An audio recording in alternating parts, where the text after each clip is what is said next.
Zo'n grote zaak hier in Friesland gebeurt net vaak. Doch is het ook weer net een hele grote verrassing, zei de politie. Dit onderzoek toont aan dat ondermijning overal kan voorkomen. Het is niet iets alleen van de grote steden. Het kan ook bij jou in de wijk gebeuren.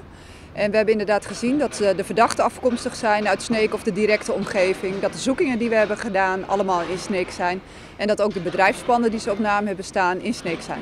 De politie had 3 auto's van het garagebedrijf in beslag genomen. En ook nog eens €130.000.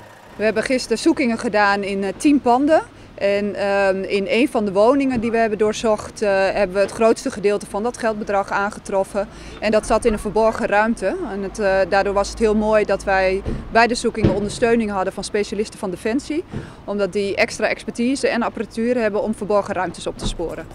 Met zoveel in beslag genomen materiaal en 3 verdachten had de politie wel even werk. Het onderzoek richt zich nu vooral op het onderzoeken van de in beslag genomen administratie.